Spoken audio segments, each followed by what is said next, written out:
So, welcome to Paleo Gaming and another Phoelix the Fnatic, brought to you as always by our lovely sponsors over at the Chirp app. So check that out. So the EULCS is about to begin once again, and finally things are happening among our European teams, and as usual that means a lot of roster swaps, because in League of Legends people switch teams like I change my socks. So about twice a year basically, but about then I change my socks a lot. Okay, so the teams that we're going to talk about right now are the teams that I think will actually be the top 4 teams, and they're the teams that were the top 4 teams by the end of the spring split, and they're also the teams that did a lot of high caliber roster changes. So we're going to talk about H2K, we're going to talk about Origin, we're going to talk about G2, and we're going to talk about Fnatic, of course. Let's start off with H2K. H2K, they made one big change, and that was to drop their AD carry Forgiven and replacing him with Freeze, who played on Renegades for the last split in the North American LCS. So whenever something happens around Forgiven, that is big news, rightfully so. Forgiven is one of the best individual players we have in Europe, if we just measure raw skill. So when H2K picked him up, that was huge news, and when H2K decides to drop him, that is huge news as well. Now H2K did not do as well as they'd hoped during the spring split. 4th is not where I think they imagined to be with the roster that they acquired, and whether all that is due to Forgiven not working on the team, I don't know. But that is the change they've decided to make. Now, the fact that they're making a change doesn't need to mean that this was a big fire that they need to put out right now, or that this was a catastrophe, or this was the one big reason why things didn't work out. It might just be, well, this could be a better fit for us. Let's go for this. We don't really know. As outsiders, we don't know, but we have heard a lot about Forgiven's personality and having trouble to work well with teams before, so maybe, who knows. But the thing is, they're dropping one of the best AD carries that Europe has ever produced, maybe one of the best players Europe has ever produced, but they're replacing him with an extremely talented player as well in Freeze. And the great thing about Freeze is that he's not been on one of these top tier teams ever before, but he's always managed to perform really well individually, and still he's not been hyped up as this superstar player that everybody's talking about. So he's coming in as a player with potential to do really good, and now to finally be on a really good team, but he's not coming in with the same expectations as Forgiven. I mean, Forgiven, he's been on Copenhagen Wolves, on SK, on Gambit, and whenever a team gets Forgiven, it's like, oh my god, they've got Forgiven. And the fact that he's so hyped elevates the hype of his team. Like, oh my god, this is such a huge pickup for Gambit. This is one of the big factors why SK were doing so well. Is this the time that Forgiven finally gets it, finally wins the LCS? But with Freeze, that's not the case.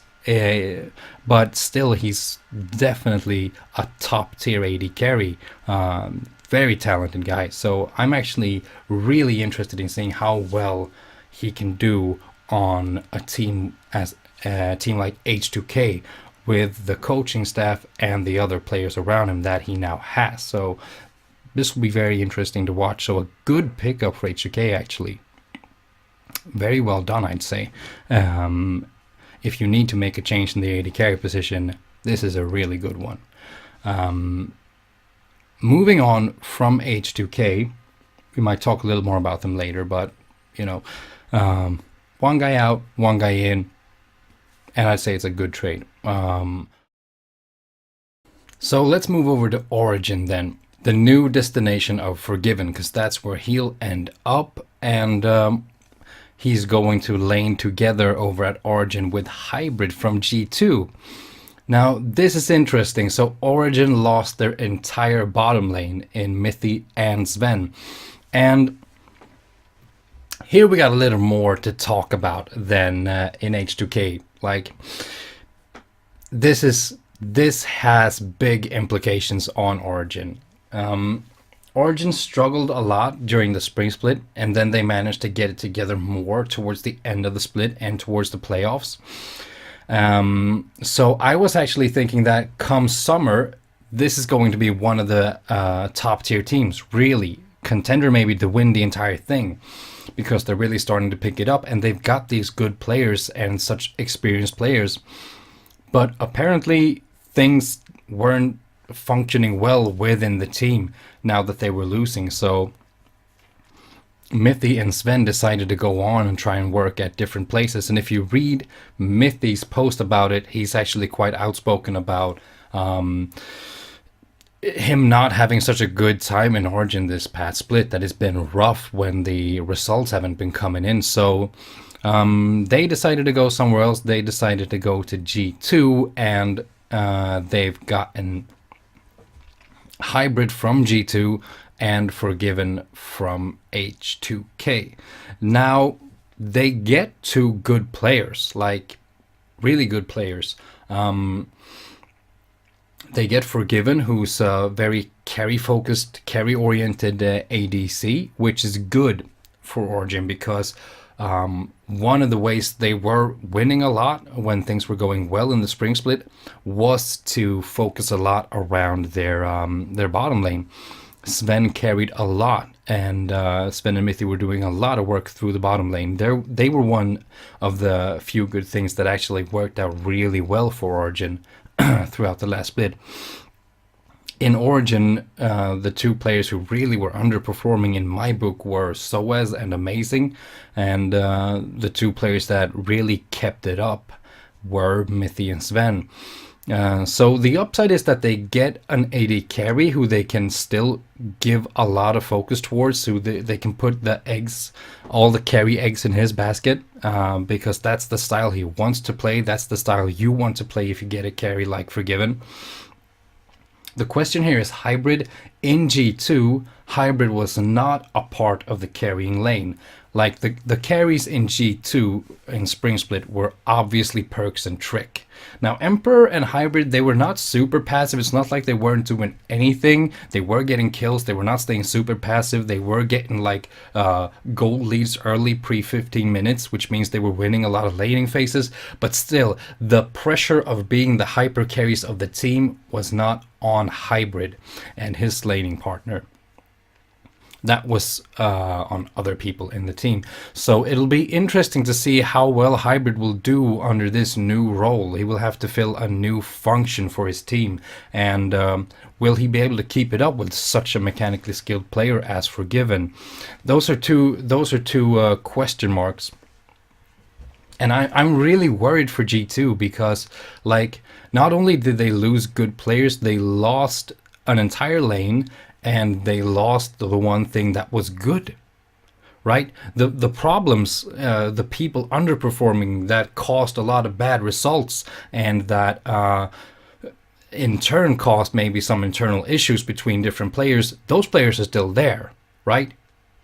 And the good players are the ones that left. So you're left with the people who need to step it up a notch, and you bring in a player like Forgiven. We know that he's been known for some personality issues, being a little toxic, maybe not working well together with other teams. So there's a big question here how he will work out in the team, and if this is a situation that Origin can manage, because they've not had the most clear structure. They haven't had the best infrastructure when it comes to coaching, in my opinion.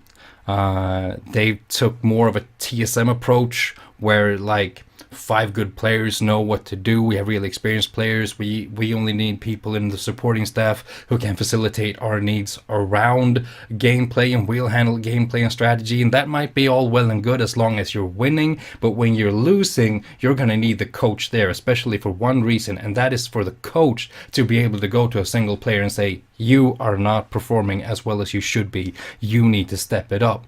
Because if a player goes and does that, it is very likely likely that this scenario occurs. Like, hey dude, you are not doing a good enough job of like last hitting, you need to farm better or stay more aggressive in lane. And he will respond by saying, well, what the fuck are you doing? Why are there deep wards in our jungle? You're supposed to clear that shit out. And you got a lot of backs and forth, and this bad tension pops up. Whereas if a coach does that, it will be more face to face with the player instead of like in between the players. If you got a small problem with your coach because he calls you out on something, that's between you and the coach, and it won't affect your relationship necessarily with the 4 other players that you need to perform with in every game in the LCS. When you get on the Rift, when you get on the stage, you need to forget those things and work well with your players, and that's where a good coach comes in. And that's why you need a coach that knows something about the game, who can come and say that with authority, and not someone who's like a life coach who's just supposed to facilitate their needs around the game. That person is not going to be able to come in and with authority and demand respect and say you are not performing well enough, because then superstar players like Soaz and Amazing are going to say, well, yeah, you just stay in your corner and we'll figure out the gameplay stuff. That is not a good thing, and I don't think that's a good thing to mix Forgiven into. So I hope they get a good coaching structure to work in order for them to really be able to pick it up and have a good working environment for this coming split. Because if you read Mithy's post and like tweets about things from other players as well in the G2 organization, you can figure out that the situation hasn't been very pleasant in Origin for this past split. So they need to work on the structure, I think. Actually, I think that Origin are probably, or Origin is definitely, in my opinion, the biggest loser of all this roster changes. They're going to have a hard time compensating for the things they lost. And the biggest reason, like I said, for them being the loser of all these roster changes is the fact that the one good thing that they had, that is what they lost.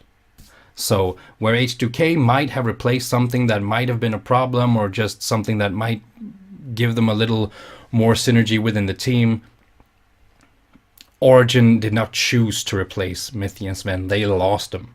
This was the best thing they had right now, and they lost them. And they're going to have to rebuild from that. So, yeah, a shame for them. Okay, and where did Mithy and Sven go, right?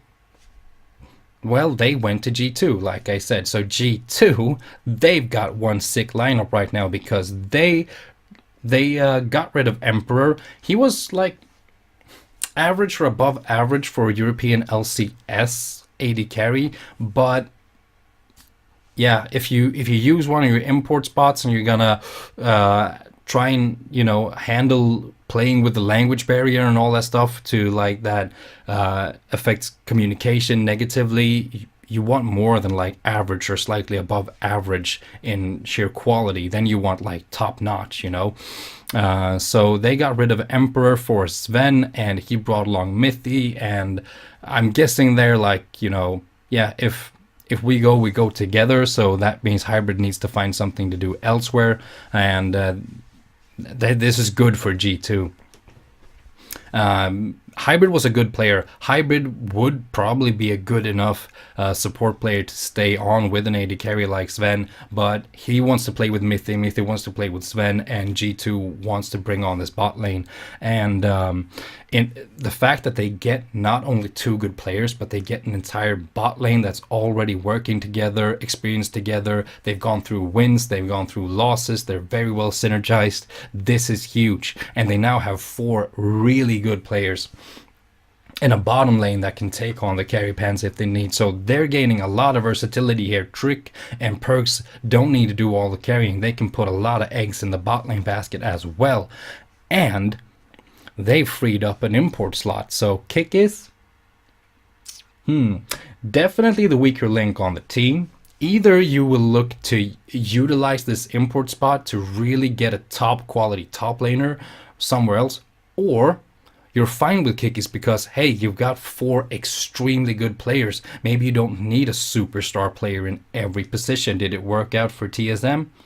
It didn't. Did it work out for H2K? Not yet, it didn't.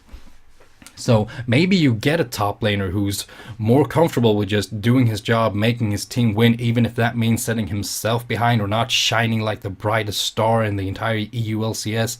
Maybe he's fine with just being the big tank who can take on tons of damage while the rest of his team secures the win. You know, somebody needs to have that role as well in order for the superstars to be able to be superstars, right? So maybe it's a good idea to have kickies and 4 superstars, like really good players on the team. So yeah, but if you do want to go that way and get another top laner, you now have an import slot open in G2. So I think that's really good. G2 definitely a big winner of all these roster swaps.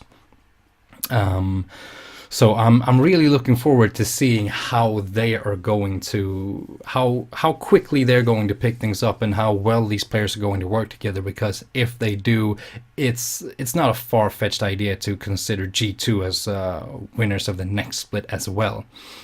I didn't think they would be before all these roster swaps. I thought that the top 4 would probably be the same, but of these 4 teams, I thought that G2 would go from number 1 to probably number 4, because I felt like H2K is such a good team with such a strong roster. They're going to pick it up. They got Prawley, who's a great coach. I thought that Arjun, they were getting better towards the end of the split. They're just going to keep on improving, get better towards the summer split. Fnatic, they're getting Yellow Star. We already knew that. So they're also improving. They were improving a lot towards the end of the split as well. I mean, playoffs look really good compared to regular season, but with these roster changes coming in, I have to say that I pretty much changed my mind completely about G2, and I think that they're probably going to be one of the strongest teams in the European LCS. I wouldn't be surprised if they're top 2. I would definitely not be surprised if they won either. But there's one team that we haven't talked about really in the top 4, and that is my beloved Fnatic. And that Yellow Star is coming, that is not the big news right now. Everybody knew that Yellow Star was coming, right? Before all these other roster changes happened, Yellow Star was already announced. It had been a rumor for quite some time. Everybody knew it was going to happen, but he's here. But you have to bring him into the discussion of the big roster changes for the summer split, because this is a big roster change. And G2 is not the only winner here in my book. I think that Fnatic is a big winner of the roster changes as well in securing Yellow Star for a few reasons. One is that Yellow Star brings a lot of good things to the table, right? He's the leader. He's very well synergized with Reckless already. He knows Febiven very well. He knows Daylor very well. We know that he's very good with adapting and working with new people. I mean, look what he did with 4 new people in the spring split of Season 5, right? And then what that roster went on to do after they picked up Reckless. 2 consecutive split wins in Europe, and then a really good showing at Worlds and MSI. So he's going to bring a lot of good things to the table, and one thing that makes this a really good roster move for Fnatic that you can't really say for the other teams is that this is the most plug and play change that has been made in EU, because he's been there already. He knows a lot of the players, and he's so good at adapting to new people. The positive effects from getting Yellow Star are likely to show sooner than the positive effects of getting Mithy and Sven to G2, or getting Freeze into H2K, because these are new people. They don't know each other. They don't know the organization. They're going to have to rebuild in more of a way. Of course, you know, Yellow Star is going to have to synergize with Gamsu, with Spirit. These guys are playing in a certain way right now that might be a little different as to the way that Yellow Star played in Fnatic. But I still think that since he's the leader coming in, taking on the captain role, and knows both Febiven and Reckless so well, I think that they are going to be in a position to get the positives much faster and start working from that. So when you make these big changes, it's like for a lot of teams, you need to find your foundation, your core. This is the way we play. This is from where we grow, right? Like Fnatic last split, they didn't find that for a very long time. They were down here, and yes, they were improving a lot, but improving in the beginning. It was like just getting less far away from the foundation. It was just getting less bad, actually. And then they finally found their foundation, and that's from where they could start improving, in the sense that they were actually constantly getting better and better from the position where they want to be from the start. And Fnatic has, like, now suddenly is in a position where they're more likely to get here faster than other teams, right? Because it's such a plug and play trade. And one thing that is really good about getting YellowStar in here is that it will take some weight off from the shoulders of mainly Reckless, but also Febiven when it comes to leading the team. They can focus more on just doing what they do well as individual players or cogs in the machine, and not have to worry about making, you know, the big macro decisions, because they can hand that back over to YellowStar. And I think that will unlock a lot of potential in both Reckless and Febiven. And yeah, I like this this trade a lot. If you want to see more in-depth thoughts of YellowStar coming in, you should watch the previous episode of Phoelix the Fnatic that is dedicated to YellowStar and Cly. And the whole situation there. So yeah, the big winners for me here when it comes to the roster changes are G2 and Fnatic. Now G2, obviously, if you're just looking who adds the most quality in players into their team, that is G2, right? Fnatic is bringing on YellowStar. I mean, but the big gain there is not like that he's the sickest support you could get mechanically, whereas G2 gets a bot lane that mechanically is off the hook. So in sheer quality, yes, G2 is the biggest winner, but there are a lot of other things to consider when building a team and when trying to qualify for worlds and playing in these big pressure matches. And YellowStar brings a lot there to Fnatic. So I think the two big winners are definitely Fnatic and G2. The big loser is definitely Origin. They did not choose to make any of these trades in the beginning. If they could have, they would have kept Mithy and Sven, no doubt, but they decided to leave. And yeah, that's really sucks for Origin. And they're going to have to try and bounce back from that. And yeah, when it comes to H2K, we're just going to have to see how well they do with Freeze, and if the rest of the players can pick it up and really become that good team that we thought they were gonna. They're not losing an insane amount of quality in adding Freeze as an AD carry when it comes to just individual mechanics. So I don't see why they shouldn't. They're definitely going to be top 4, but I think there's going to be a top 3. That is G2, Fnatic, and H2K, and time will tell which is going to be the strongest and which is going to be the weakest out of those 3. But I really think that Origin is falling behind, just if you look at rosters right now. But we'll have to see once the LCS starts. So yeah, until then, or until the next Phoelix the Fnatic pops up on the Paleo Gaming YouTube, take care.